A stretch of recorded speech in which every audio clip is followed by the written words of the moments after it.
Bismillahirrahmanirrahim. Assalamualaikum warahmatullahi wabarakatuh. Innal hamdalillah nahmaduhu wa nasta'inuhu wa nastaghfiruh wa na'udzu billahi min shururi anfusina wa min sayyiati a'malina. May yahdihillahu fala mudhillalah wa may yudlil fala hadiyalah. Asyhadu an la ilaha illallah wa asyhadu anna Muhammadan abduhu wa rasuluh. Teman-teman semuanya yang dirahmati Allah Subhanahu wa taala,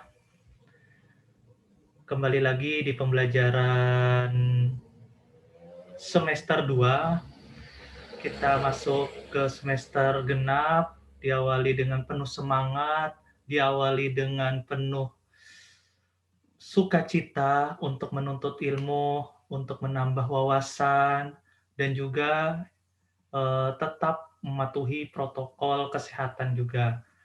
Dan di awal tahun yang begitu cerah, mungkin ya teman-teman semuanya, kita semuanya harus tetap menuntut ilmu karena bagaimanapun juga ilmu itu adalah bagaikan sebuah fondasi untuk teman-teman semuanya menjadi generasi muda yang cerdas dan berwawasan luas seperti itu teman-teman semuanya. Nah, untuk saat ini kita akan kembali masuk ke pembelajaran fisika di awal pertemuan ini di semester genap. Kita akan bahas lagi terkait dengan fisika dan semoga teman-teman bisa menyimaknya dengan baik dan pembelajaran ini penting sekali kalau teman-teman mempelajarinya dan ini adalah konsep dasar apapun teman-teman yang sering ketemui di lapangan atau temui di kehidupan sehari-hari.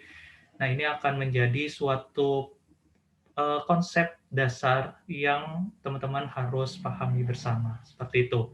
Nah, langsung saja ke pembelajaran fisika kali ini di semester genap. Kita akan bahas materi-materi apa saja yang akan muncul. Nah, di sini teman-teman sudah ada materi apa saja yang akan kita bahas. Yang pertama ada gerak melingkar beraturan untuk awalan pertama, dan yang kedua adalah dinamika partikel.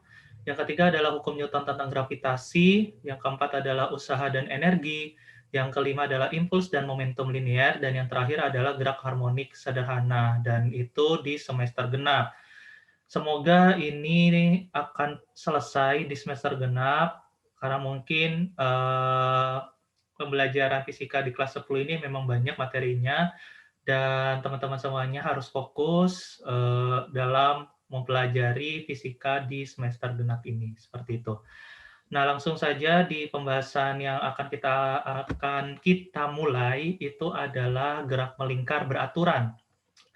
Pertemuan pertama ini kita akan bahas terkait masalah besaran-besaran apa saja yang ada di gerak melingkar. Nah,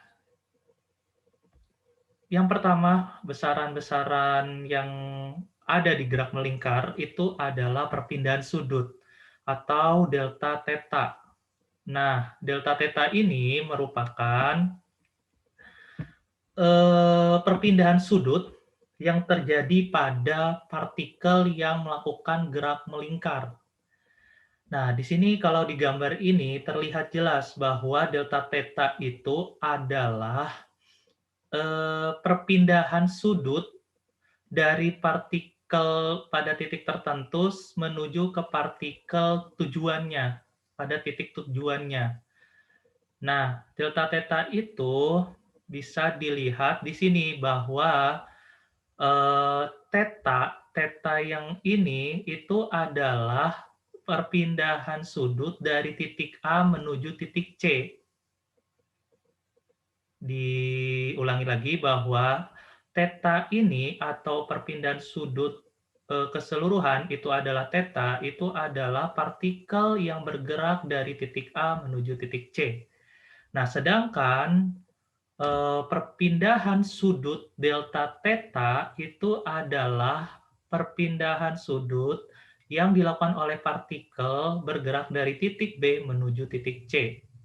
Jadi sisa dari apa? Sisa dari nilai theta yang berasal dari A ke C dikurangin dengan gerak partikel dari A ke B.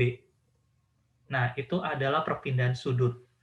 Nah, adapun hal-hal yang perlu diperhatikan adalah yang pertama, jika perpindahan sudut itu positif, artinya partikel berputar ke arah kanan. Jadi ke arah kanan yang searah jarum jam, itu positif.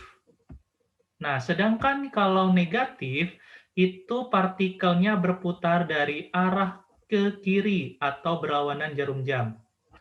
Nah, itu yang perlu diperhatikan. Dan yang kedua adalah ada 3 cara dalam mengukur perpindahan sudut.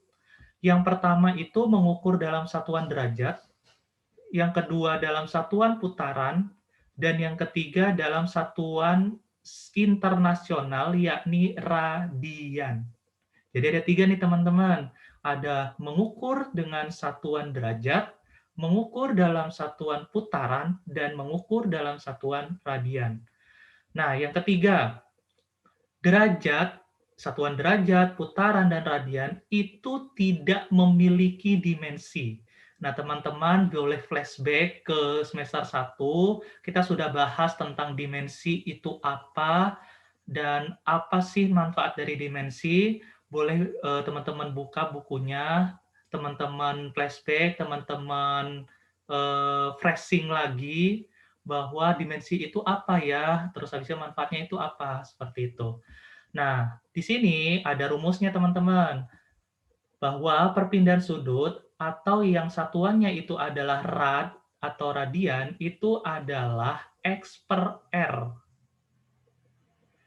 X per R, jadi posisi dibagi dengan jari-jarinya. Karena gerak ini pada partikel ini melakukan gerak melingkar, artinya berarti memiliki jari-jari. Nah, di sini ada konversi dalam satuan-satuan perpindahan sudut. Satu putaran itu sama dengan 360 derajat. Nah, itu pastilah teman-teman sudah tahu di pembelajaran matematika, bahwa satu putaran itu sama dengan 360 derajat, dan sama dengan 2 pi radian. Jadi 2 pi radian itu sama dengan satu putaran dan sama dengan 360 derajat. Nah, di sini kita akan cari satu rad itu berapa ya, teman-teman? Satu rad itu sama dengan 180 per pi derajat. Atau sama dengan 57,3 derajat. Seperti itu, teman-teman. Nah, jadi kalau misalkan satu pi rad itu sama dengan 180 derajat, dan 2 pi rad itu sama dengan 360 derajat. Itu yang sudah kita bahas dalam perpindahan sudut. Nah, next slide. Teman-teman semuanya, perpindahan sudut ini sangat penting dalam pembelajaran gerak melingkar. Aplikasinya pun sangat banyak. Dan dari zaman dahulu kala memang gerak melingkar ini sudah banyak diteliti.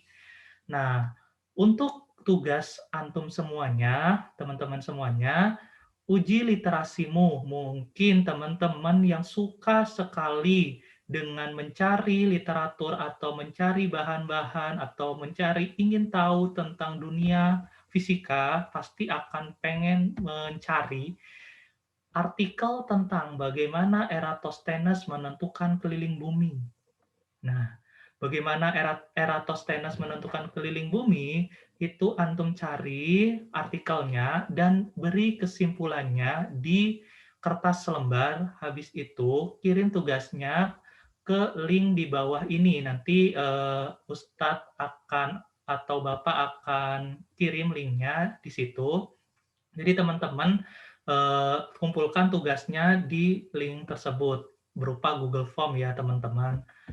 Nah, selanjutnya next slide. Nah, di sini ada namanya kecepatan dalam gerak melingkar. Nah, kecepatan dalam gerak melingkar itu adalah salah satu dari besaran-besaran yang ada di gerak melingkar. Nah, apa saja kecepatan dalam gerak melingkar itu sendiri? Ada yang namanya kelajuan sudut atau kelajuan angular. Nah, contohnya seperti apa? Seperti ini, teman-teman. CD berputar dengan kelajuan sudut 5 putaran per second atau RPS, 10 pi rad per second, 300 putaran per menit atau RPM, atau rotation per menit, dan 600 pi rad per menit. Jadi bedanya apa dengan perpindahan sudut? Nah, kalau perpindahan sudut itu hanya satuan itu adalah putaran saja.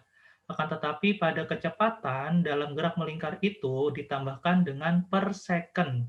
Jadi 5 putaran per second, 10 pi rad per second, dan seterusnya. Nah, ini adalah kelajuan sudut. Lalu bedanya apa dengan kecepatan sudut? Nah, bedanya terletak pada ini, searah jarum jam pada kecepatan sudut. Artinya apa? Kecepatan sudut itu merupakan besaran vektor dan kelajuan sudut merupakan besaran skalar. Nah, teman-teman flashback kembali, besaran vektor itu apa, besaran skalar itu apa? Kalau secara intinya berarti besaran vektor itu merupakan besaran yang dipengaruhi oleh arahnya.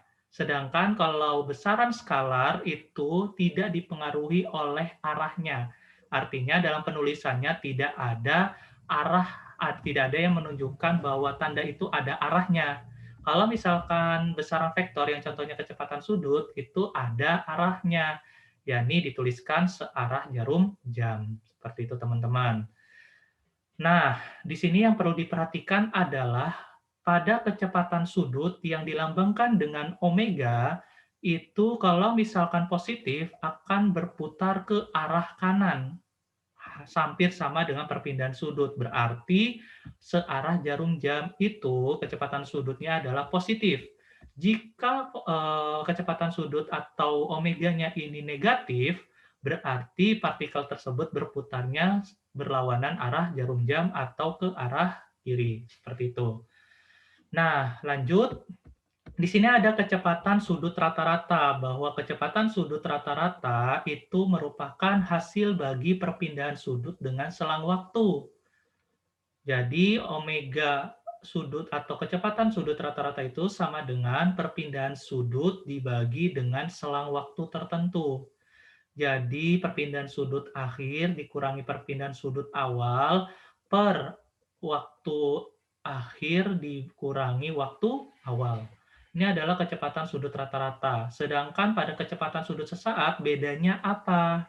Bedanya adalah pada delta T atau selang waktunya itu sangat kecil. Itu hampir 0,00 gitu. Itu kalau misalkan kita kasih waktu itu benar-benar tidak bisa dihitung secara kasat mata atau diukur secara kasat mata, artinya kecepatan sudut sesaat ini itu memiliki selang waktu yang sangat kecil. Itu teman-teman, ada perbedaan antara kecepatan sudut rata-rata dengan kecepatan sudut sesaat. Nah, bagaimana cara aplikasinya kecepatan sudut ini dan perpindahan sudut kita bisa lihat di studi case yang pertama.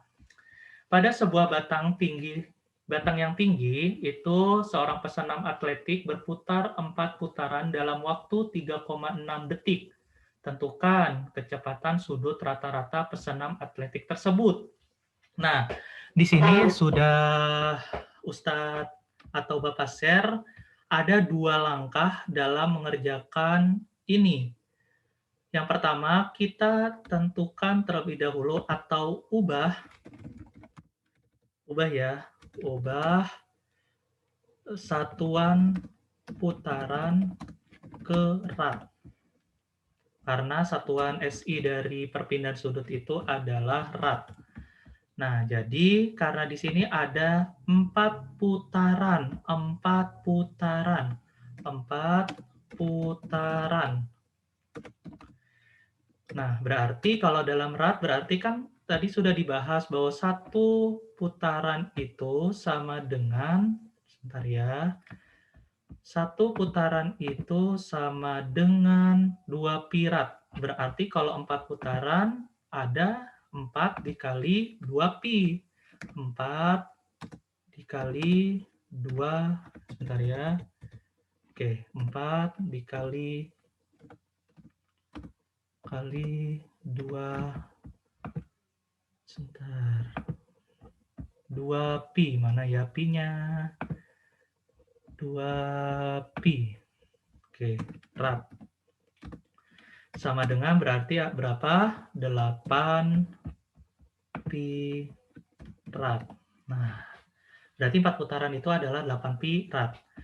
Nah, sudah kita menentukan putarannya itu dalam satuan rad, sekarang kita akan cari yang harus kita cari pada soal itu adalah kecepatan sudut rata-ratanya.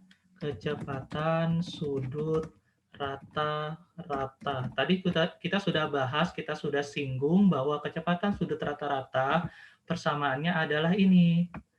Omega sama dengan delta theta per delta T, artinya perpindahan sudut per selang waktu tertentu. Nah, kita copy paste. Nah, ini kita gedekan lagi. Oke, nah kita sudah dapat nih bahwa delta theta-nya itu sama dengan, nah ini adalah delta theta teman-teman. Jadi 4 putaran itu adalah perpindahan sudutnya. Nah, ini sip, mantap. Delta theta-nya berarti 8 pi rad. 8 pi rad. 8 pi rad per, sebentar ya. Oke. Oke. Oh, nggak bisa ya. Nah, ini. Bentar. Berarti 8 pi rad. Nah, delta T-nya berapa? Delta T-nya adalah 3,60 detik. 3,60 detik. Nah, berarti kita pakai dengan kalkulator saintifik, bisa menggunakan manual, mungkin perhitungan manual kalau kalian bisa seperti itu. Nah, di sini 8 pi rad, berarti kita tulis lagi nih. Nah, di sini pi-nya itu adalah 3,14. Masih ingat dengan rumus luas lingkaran ada pi-nya itu. Kalau pi berarti 3,14 atau 22/7. Berarti pi-nya kita ganti 3,14.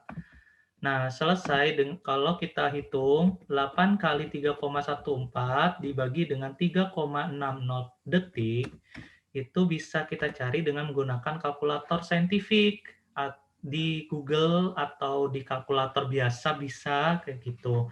Nah, maka untuk mencari 8 kali 3,14 per 3,60 ini, itu hasilnya adalah 6,98 rad per second.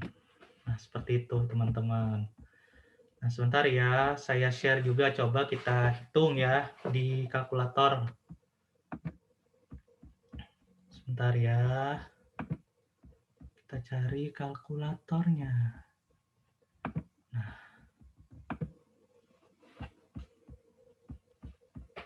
sebentar ya.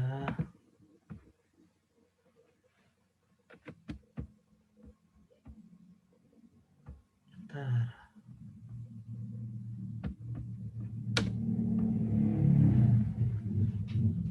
Sambil nunggu, nah di sini kan kita sudah bahas terkait masalah perpindahan sudut dan kecepatan sudutnya. Nah, tadi kita hitung coba untuk mencari nilai dari kecepatan sudutnya, kecepatan sudut rata-ratanya. Di sini berarti 8 dikali 3,14, hasilnya berapa? 25,12 dibagi dengan 3,60. Nah, 6,9778. Nah, kalau kita bulatkan menjadi 6,98. Seperti itu, teman-teman. Nah, kita lihat lagi. Kita balik lagi ke sini. Nah, berarti 6,98 rad per second. Seperti itu teman-teman, ini adalah kecepatan sudut rata-rata. Selanjutnya, kita akan mengetahui bahwa hubungan dari besaran-besaran yang ada gerak melingkar itu ternyata punya hubungan dengan besaran yang ada di gerak lurus. Nah, bahwa kita lihat di sini, posisi atau X itu sama dengan R dikali theta. Artinya R itu adalah jari-jari, sedangkan theta itu adalah perpindahan sudutnya. Jadi antara posisi dengan perpindahan sudut itu ada hubungannya, yakni perantaranya apa? Jari-jari. Berarti X sama dengan R kali theta. Di sini lupa ditulis ya. Saya tulis dulu. Oke, sebentar. Berarti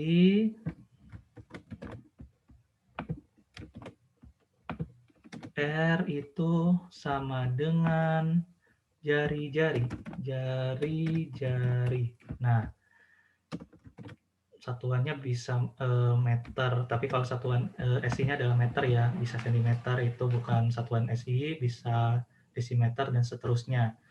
Nah, berarti ini adalah hubungan antara posisi dengan perpindahan sudut. Sedangkan kalau hubungannya antara kecepatan linier atau kecepatan tangensial dengan omega atau kecepatan sudut juga itu dihubungkan dengan jari-jarinya. Berarti V sama dengan R kali omega. Hampir sama, tinggal ganti aja. X sama dengan R kali theta, V sama dengan R kali omega. Nah, jadi kesimpulan dari hubungan antara besaran gerak melingkar dengan gerak lurus itu adalah semakin jauh titik dari pusat yang berputar, itu semakin besar kecepatan liniernya. Akan tetapi kecepatan sudutnya semakin kecil. Itu teman-teman, jadi kesimpulannya seperti itu. Nah, berarti kita coba mengerjakan studi case yang kedua. Jadi sebuah kipas listrik berputar sebanyak 45 putaran per menit jika ujung kipas berada 24 cm dari sumbu putarnya. Tentukan kecepatan tangensial V dalam ujung kipas tersebut. Nah, yang harus kita cari yang pertama itu adalah mencari omeganya.